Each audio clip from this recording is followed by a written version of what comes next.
Hi, everyone, and welcome to the Microsoft 365 Community Conference sponsor webinar series. I'm Ella Fernandez, Head of Connections at BTechly, and joining us today is our sponsor, BrainStorm. Today's session focuses on the understanding what drives successful AI adoption in 4Charge. But before we begin, a few reminders. To join the live Q&A, you'll need to register for the webinar. If you haven't registered yet, simply scan the QR code on your screen or visit btechly.com, select today's session, and enter your business email address. Once you're registered, our team will add you to the calendar invite, which include a link to join the Q&A chat or portion at the end of the session. Please note that the Q&A is not live streamed. Planning to join us at the Microsoft 365 Community Conference this April? Register now by scanning the QR code on your screen or head to nextgen365events.com and use the discount code S150 to get $150 off on your registration. Scan the QR code or visit change3e.com/grants to apply for the Microsoft 365 Community Grant Program built to help small businesses and nonprofits to accelerate their AI journey with hands-on learning, expert guidance, and financial support to attend M365Con 26. And of course, please like, subscribe, and follow both BTechly and the Microsoft 365 Community Conference. Without further ado, let's get started and enjoy today's learning session together.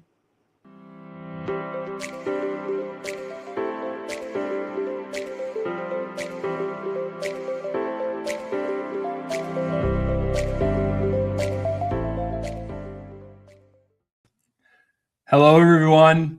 Welcome. Thank you for setting some time aside today to join me and talk AI adoption. Setting aside an hour out of your day is no joke. And so I really appreciate the time. And I take the responsibility to return on your investment very seriously. So we're going to jump into it. We're going to go quickly. We're going to cover a lot of ground and try to get you a lot of actionable insights that you can take into your organizations to drive greater AI adoption. Before we get into it, let me just introduce myself. Now, I work at a company called BrainStorm. BrainStorm is the AI adoption and enablement company. Our focus is on providing organizations with solutions that allow them to amplify and facilitate their AI adoption. Because let's face it, you've got a day job. My day job is adoption. That's what I get to think about, work on, talk about every day. And I'm so excited to be able to help, give you some tips, point you in the right direction, and more. As for me, as you saw already on the video, my name's Chandler. I have 15 years experience doing this. I get to play with AI adoption every single day. And as you can see here, my science fair did awesome this year. If you're a parent, you know how science fair goes. But just a little bit of fun there. So excited to jump into it. And let's give some perspective for today's session. Now, I have to give you a little bit of a warning. Conceptual content is on its way. But I'm also pairing that with a lot of data, as well as actionable recommendations, tips, etc. So if you're wanting to really get into the nitty-gritty on use cases and white papers and things like that, this is not exactly the webinar for that, but I do want to get there with you so we can talk more about that, throw some stuff in the comments, let's talk afterwards, etc. What we're going to focus on today is high-level perspective building around AI adoption. Staying at this high level, sometimes referred to as conceptual level, allows us to sort of simplify and demystify what's going on in our organizations when it comes to using and transforming the organization when it comes to AI. With that said, I have an invitation for you. I'm going to set the expectations right out of the gate. Here's what I hope you can accomplish today, or what you walk away from our time together with. First is I want you to just identify 2 or 3 tools or tactics that you're going to try next. I'm going to give you at least 10 different tools or tactics in today's webinar. Doing all of them is probably overwhelming, especially if you don't have some help. But just picking 2 or 3 is much more palatable for your workload right now, in my experience. And so grab a pad of paper, open up a OneNote page, whatever that looks like for you, and just be thinking about some of these ideas that we share. What can you go try this week or this month or before the conference, as an example? Now, if you get really excited about what we talk about and more, my recommendation is you might need some help, okay? And if you want to do a lot of these things, then maybe just connect with BrainStorm, right? We just want to help. Let's have a chat. Email me, find me on LinkedIn, etc. Find some of my peers at BrainStorm. Check us out at booth 302 at the conference, and let's powwow. Let's game plan your AI adoption efforts. Identify some challenges, some opportunities. We're here to help. Don't go it alone, okay? So again, as we get into it, I want you looking for what's that 1, 2, 3 things that you can try, and then consider if you want to do more, maybe asking for a little bit of help. Sound good? All right, let's start here. Now, this is fun. I'm going to give you a second to kind of read this, but perhaps your organization feels something like this right now. All we can do about is talk about AI, right? It just feels like that's all we can talk about. And it's a little bit messy right now. If you're joining this webinar, I think it's safe to assume that you haven't quite nailed AI adoption just yet, and you may be suffering from some symptoms and some challenges of the age. And I love this cartoon. It's kind of funny.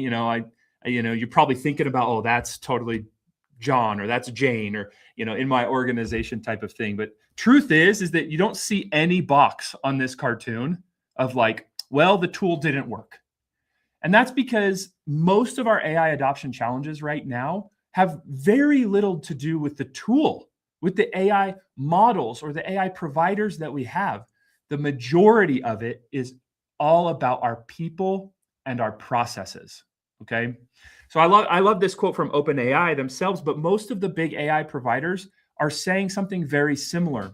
And it's being corroborated by the industry that the technology itself isn't really the barrier.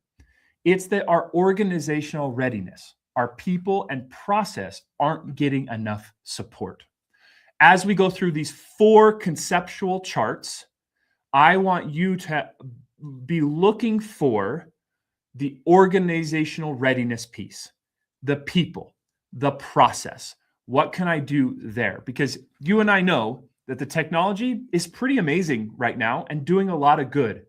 It is hamstrung or it is limited by our people and processes right now.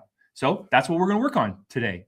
Without further ado, let's get to our first chart, okay? So for number 1, I picked the Gartner Hype Cycle. I'm choosing these charts because not many people have the opportunity like I do to spend a lot of time in the AI adoption mind space. The Gartner Hype Cycle has been around for quite a long time and illustrates a very consistent process with new technology. This chart doesn't show what the technology can accomplish, but simply illustrates the difference between expectation and reality for a technology. And it's fun to check out Gartner's hype cycle charts for different industries or different types of technology. But when it comes to AI, understanding that this is a normal process, that sometimes hype can get a little too high, and sometimes our discouragement can get a little too low, is helpful for managing expectations and understanding what we need to do from a people and process perspective. So looking at this chart a little bit more closely, let's identify a couple of ideas to zoom in on. First, I want you to think about this top of the chart, this what Gartner calls the peak of inflated expectations, all right? If your organization collectively finds itself at that point where you're really believing the hype, I think there's some challenges that you might be experiencing. And I pose the question, what if your senior leadership is setting your AI vision when the organization is at that point in the hype cycle? Well, you're developing unrealistic expectations for AI. You're really kind of creating an unsustainable situation. Some of you are probably nodding your heads right now, like, yep, my CIO or my CEO painted a really big picture and I'm not sure we're going to get there. Or The technology is not there yet to make that vision reality just yet. Second here is think about this trough of disillusionment. As people start to get more hands-on with the tool, reality kind of sets in and people start to feel a little disillusioned. Now, similar to that blue marker, what if we make all of our decisions as an organization and set our vision if we're at this red point? Well, the opposite can kind of happen. What we end up doing is we actually quickly quit. We terminate AI initiatives, we end our pilots, we throw our hands in the air and we say, this didn't work out. This technology is no good. We fell for the hype. Let's move on. And this represents a similar challenge. So either you're making decisions based on hype or you're making decisions based on disillusionment. In either case, you're putting your organization in a bad spot when it comes to embracing a powerful, truly powerful technology like AI. And then the last part on this chart I want you to focus on here is the difference between the blue and the red marker. This is so common in an organization where one group of individuals, especially senior leadership or executive leadership, might operate more consistently up on the hype in the inflated expectations, where managers and front-end employees and end users tend to be more hands-on with the technology and find themselves more disillusioned. And this is, I love the hype cycle's ability to help us illustrate that you might have two groups of very important people at different places on this hype cycle. And when you have that disconnected reality, it creates issues with alignment and you lose trust and motivation between your two groups. So understanding this macro force that might be playing a role in your organization starts to help us understand what do we need to think about and do differently as AI adoption experts to make sure that we navigate what's going on in the organization, we navigate the hype cycle the right way. So diving a little bit deeper. So here's some data for you. Okay, we got some concepts. Let's talk about some data. There are some unrealistic expectations that are being set in the industry, and they're only getting, maybe more accelerated. Okay, so AI is not maybe delivering the way CEOs thought it would right now. The quick quitting element, we're seeing a lot of organizations just last year pivot and abandon AI initiatives because of early disillusionment. Okay, firms just don't expect to be disillusioned with a technology, even though it happens with every technology, and they quit too soon. And then from a disconnected reality perspective, executives think that end users are not as successful with AI as they actually are. And that kind of disconnected communication means that it's really hard for an organization to feel like we're all in this together. And let me tell you, you have to be that in order to make a difference with AI adoption. So, what does the hype cycle help us think more about? And personally, I think it makes us think about what are we doing with executive leadership when it comes to AI adoption. Executive leadership is our key to navigating the Gartner hype cycle. Let me give you 3 actionable takeaways for this chart. First, set a grounded vision. Okay, you need to convene with your executive sponsor and your stakeholders and get the group to have a grounded vision in the future of AI, not one that is informed by hype and vendor marketing collateral and Wall Street prognostications, etc. A grounded vision. I encourage a deliverable like this, a short written statement that your senior executives can repeat frequently to develop consistency that we're headed in a direction that's meaningful. Okay? Get your executive leaders in the tools. Number 2, all right? They need a regular cadence of AI learning to set expectations, to not get too inflated on the hype or disillusioned, and they can set a vision that means more for the business. And then last but not least here is help executives shift their sources, okay? Outside of the organization, less vendor collateral and more peer learning. Inside of the organization, learning from those users, right? We talked about that disconnected reality. It's because the executive team is not hearing what the users are really experiencing with the technology, and they speak different languages. So getting data from those users regularly, quality data, can help inform your executive leadership. If we do these among some other tools, we're going to have a stronger executive leadership position, and we're going to do a much better job of navigating the chaos, because it can be chaotic, of the news cycle and the noise and the hype around any technology, of course, specifically in this case, AI. So chart number 1 is focused on helping us navigate and prepare stronger executive leadership for AI adoption. Chart number 2, okay? Diffusion curve. Now, this is an oldie but a goodie. It just really, really is. Now, since 1962, I believe, the study of how innovations diffuse in an organization has been rigorously and academically tested over and over and over again. Even with this newfangled thing called AI, the diffusion curve still holds water, meaning it's still representative of what's going on in your organization. If you're not familiar with the diffusion curve, it breaks up your organization by these groups, and these groups tend to move towards technology at different paces. So you have a small group of what can be considered innovators. They love novelty. They want to try the new thing. Then you have maybe a larger group of laggards on the other end of the spectrum that just are more difficult to move on a particular technology. The goal here is to help you get to a critical mass of adoption where the organization can really return on its investment. And that usually takes place as you start to get into that late majority window. You start to cross 50, 60, 70% of your users taking advantage of a technology. That's what that yellow line is representing. You're starting to get up, and that's where the value really is, okay? This diffusion curve is not about how good the technology is. It's not a predictor of success or failure, but it is simply a way to help us understand the different audiences, the different types of users that we have in our organization, and how they might have very different needs and expectations for any technology. So let's dive into this chart a little bit here, okay? So first, let's just move along this thing here.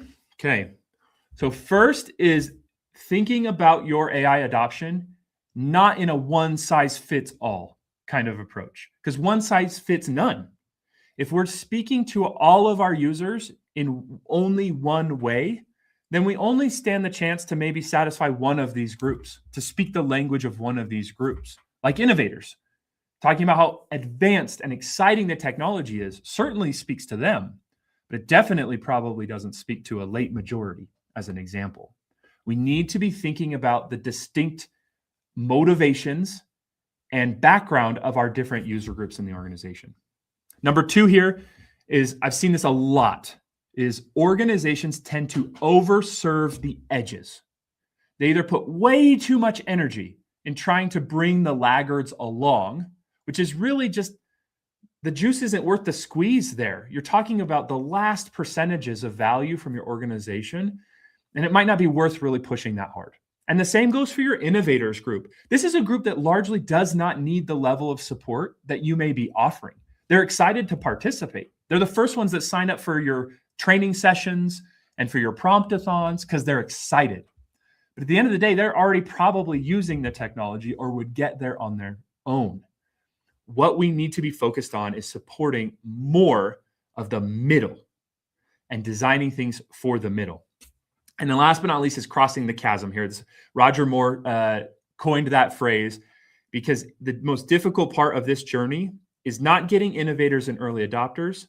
It's getting to the early majority piece and accelerating your adoption. That yellow line starts to take off after you get the early majority involved in adoption. So how do we do these things? Well, it's important to know that there's some really good data behind each of those, okay? 85% of employees are still early in adoption stages, okay? They're just kind of getting their feet wet. That data point matches pretty closely to that innovators and early adopters piece, meaning we're right at the moment as an AI adoption community where we're needing to cross the chasm because we've mostly done it. with innovators and early adopters. We have to find ways to move past that piece, right? Over-serving the edges.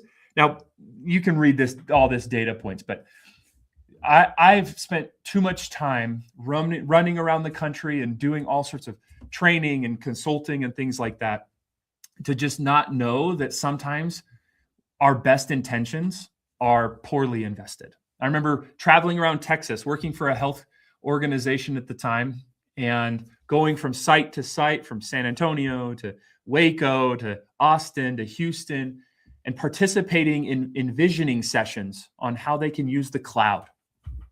And I was so impressed with the group that were participating in all these sessions. But in a moment of reflection, I realized that almost everyone we had talked to had already started their cloud journey at the time. And then it made me think a lot about how are we investing our energy, because it seems like we're putting a lot of good things out there, but we're not actually reaching the group that needs our attention the most. Okay. So I want to be thinking about those groups. And what we should really be thinking about is strategic segmentation of our audience. If you're pushing AI one size fits all, what you're ultimately probably doing is just speaking to those that want to listen, instead of actually helping the organization as a whole take their next steps, depending on where they're at in their journey. So here's some actionable recommendations for you, okay? First, mobilize your early adopters and your innovators. Use them. They're excited. They've got great use cases. They've got great value from AI. Use them, but not to just go out and evangelize. We need to be specific with them, not to just run training sessions, because they speak their own language. They speak innovator language. They speak early adopter language. They don't speak early or late majority or laggard language. What we need them to do is one-on-one convert members of those other groups, and then have those converts, if you will, be the voice to propel adoption in their group. If an innovator, if one of your champions, sometimes we refer to them, if they can help someone that would be considered in the early majority adopt AI and embrace AI, then you can use that individual from the early majority to speak to their peer group, to their cohort, if you will. So think about tactically motivating and mobilizing your champions in that way versus just having them kind of post things around on the intranet or run training sessions. Let's have them actually find people, convert them, get their stories, and then you can publicize them, okay? Build for the early majority, number 2 here. So be thinking about that group, maybe give them special attention. Every group deserves their unique perspectives and approach. But if there's any group to really zero in on, it's this early majority group. My recommended deliverable for you is to go speak to members of that cohort. Okay, it's not one department, but it's a type of individuals, a type of individual. You can best find these individuals by gathering data from your applications about who is or isn't using a technology, who's consuming learning on a technology, who isn't. And from the isn'ts, from those that aren't fully engaged, you can start to extract into intel and understanding who are these folks, and let's start to get their needs and start to solve their needs, okay? You build these kind of use cases for early majority and late majority users, and they're going to start to move along with you, start to cross the chasm, if you will. And then last but not least is segment your communication. You got to do a lot of communication in change. You do. And more than maybe we're comfortable with. But we have to talk a lot. We have to compete for attention a little bit. And sending one message for everyone in your organization is a good way for everyone to feel like the message isn't for them. So start slicing up your communication efforts and create a little bit of a matrix based on your groups, your cohorts, your departments, and what type of message you feel like they need based on the data that you have available. Okay? So number 2 is all about strategic segmentation of your audience. One size fits all doesn't work. Now, number 3. This is my favorite chart. This is the J curve of adoption. And it's meant to illustrate one of the most common things that happens in change, which is we go backwards before we go forwards. All right. We commonly refer to this as sort of sharpening the saw. When you have to take your tools away and sharpen them, you're not cutting down a tree actively. So your productivity actually goes down while your skill set and your potential go up. And the J curve does a good job of analyzing that for us. Again, this isn't about technology failing or if the tool's good or bad. This is just simply about the journey that your users are going to go through with AI. They're going to have to go backwards before they go forwards. Our goal is to figure out how do we make that backwards as small as possible and make that forwards as big as possible. So a couple of thoughts.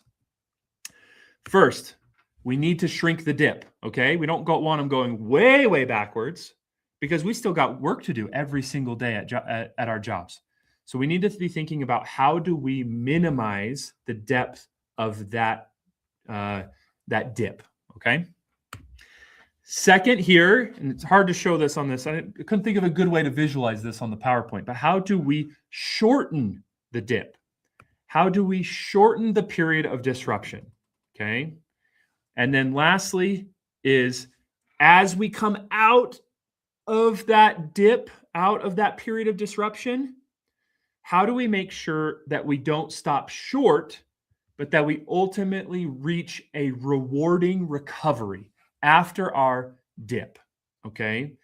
It's so common that we embrace new technology only to use it the way we've always used it, or just as a way to do something faster. AI is not a faster Google, though it can do that. It can do something more comprehensively. It is not a better spell check, though it can do that. AI is a transformative technology. So what we don't want to do is disrupt our day-to-day work so people can learn AI and then only have them using it to write emails and search the web better. We need that goal to be as high as possible. So how do we think about it and how do we understand this problem a little bit, okay? One thing I want to point out here is Microsoft has done a lot of data analysis, on adoption, okay? And they found that it takes about 11 weeks for benefit from AI to materialize. And that's an interesting sort of expectation to set for how long your period of disruption might be with technology or with this technology, with AI. Now, I think we can shrink that. That's the whole goal, is how do we shorten that disruption? But have in your head that like, it's not a day. It will take some time for people to get familiar with AI enough to the point that they can start doing more than what they're currently doing. It takes time to create a prompt library. It takes time to engineer context. It takes time to learn these tools. And so we do need some expectation resetting around disruption and the dip, okay? But we are seeing very tangible evidence that these concepts, these barriers, if you will, do in fact exist. All of these charts are showing up in your organization right now. Your data may vary a little bit, but there's a J curve in your organization. There's a hype cycle in your organization. There's a diffusion of innovation in your organization. And by understanding these concepts, then we have a chance to go fight what might be an invisible foe to you right now. Because maybe we don't think that this is happening, but it really is. And this data helps show it. Okay. For me, the J curve is all about management. Thinking about the J curve helps us think about how we can mobilize and enable the management tier of our organization to unlock greater AI adoption. And here's 3 actionable things to think about for your management layer. So 1, in order to minimize and shrink the period of disruption, minimize the dip, shrink the period of disruption, it takes time. So I see a lot of organizations having a lot of success by sort of quote unquote shutting down the office for a day or 2. That's a great way to accelerate and shrink that what might be 11 weeks into just a day or 2.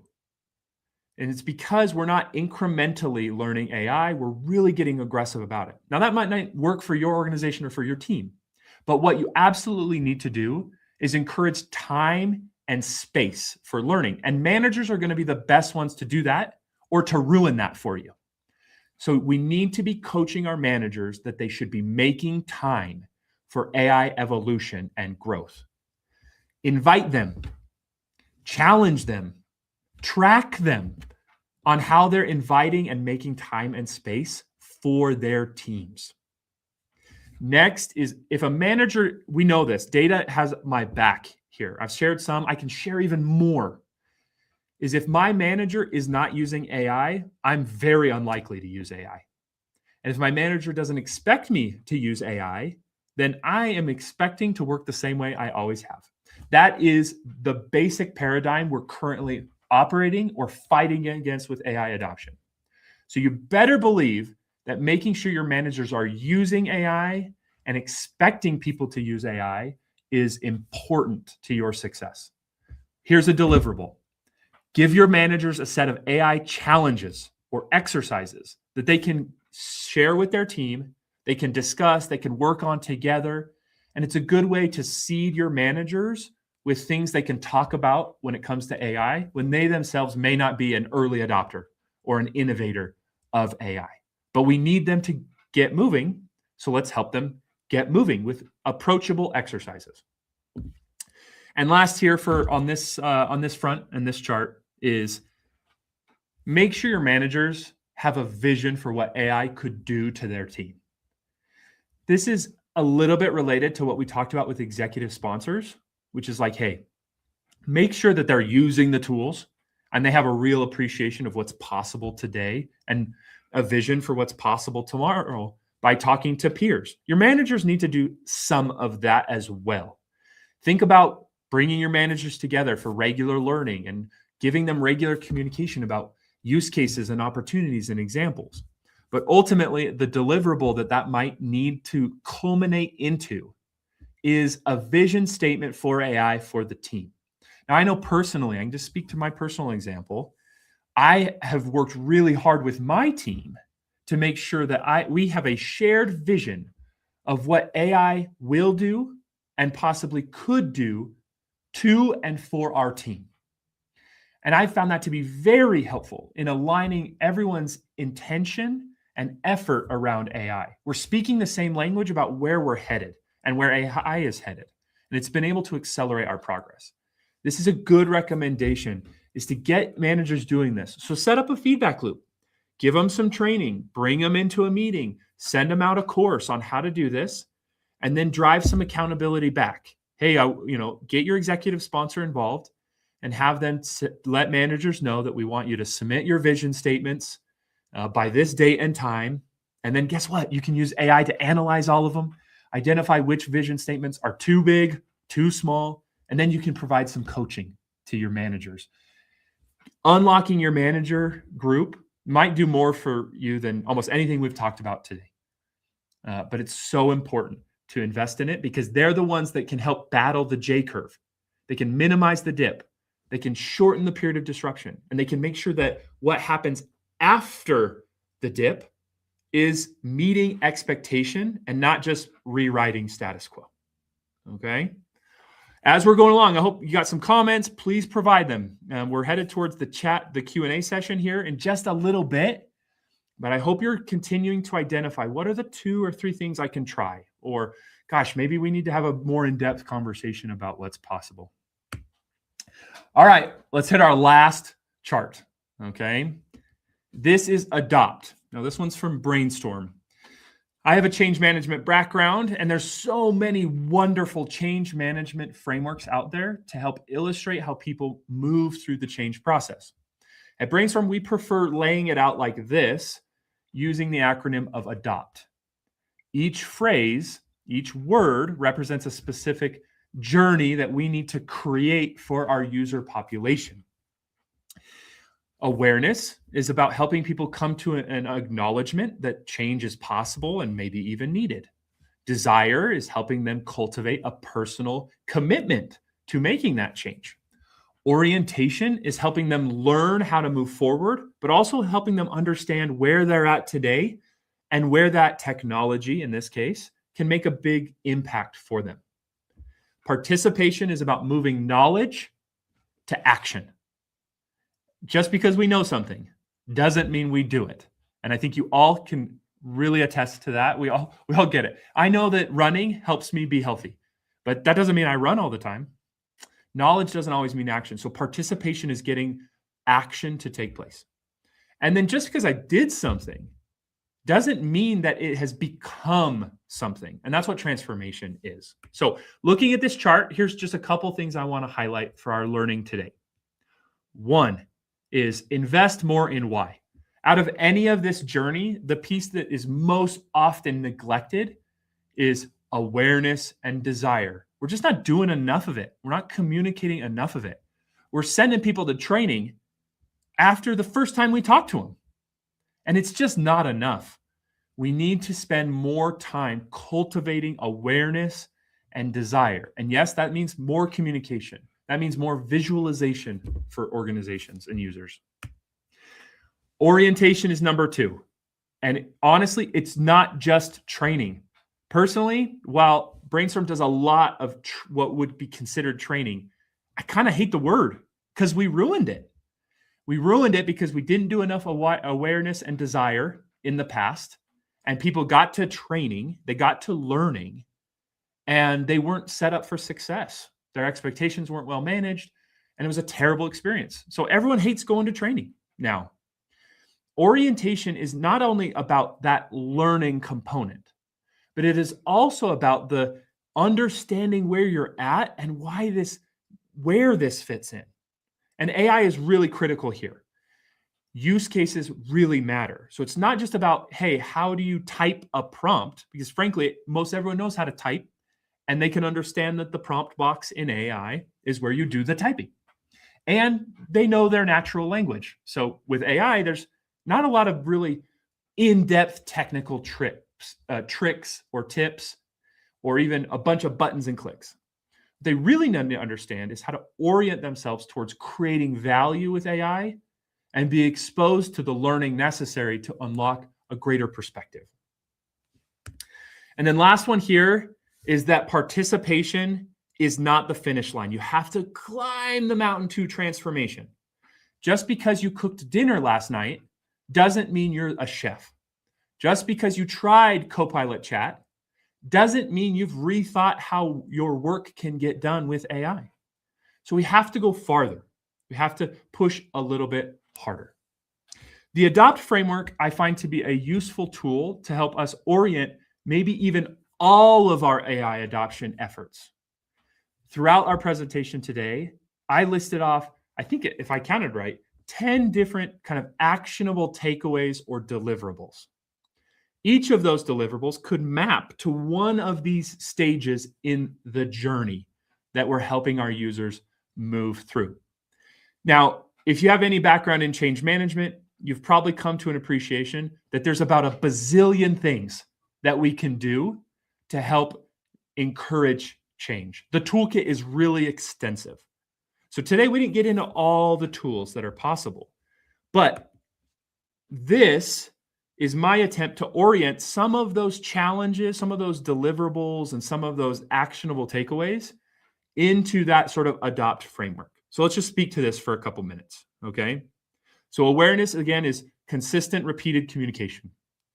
So I challenged you to help your executive sponsor craft a vision narrative.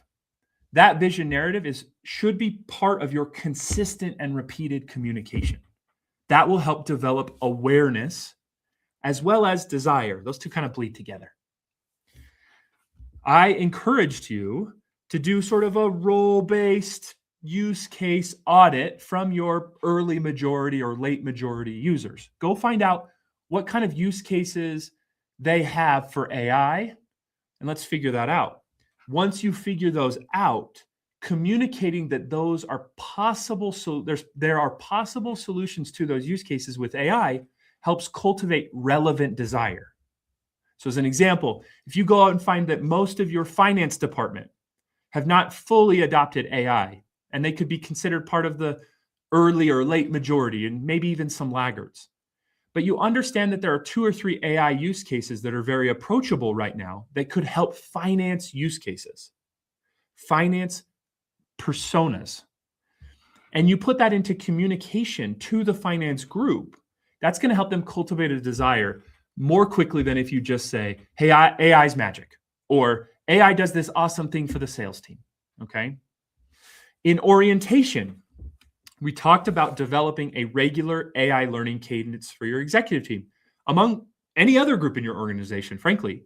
But even just thinking about your executive team, those regular learning experiences will help them orient to where AI is today, how it might be helpful to them in their work today, and give them the skill set that they need to start doing it.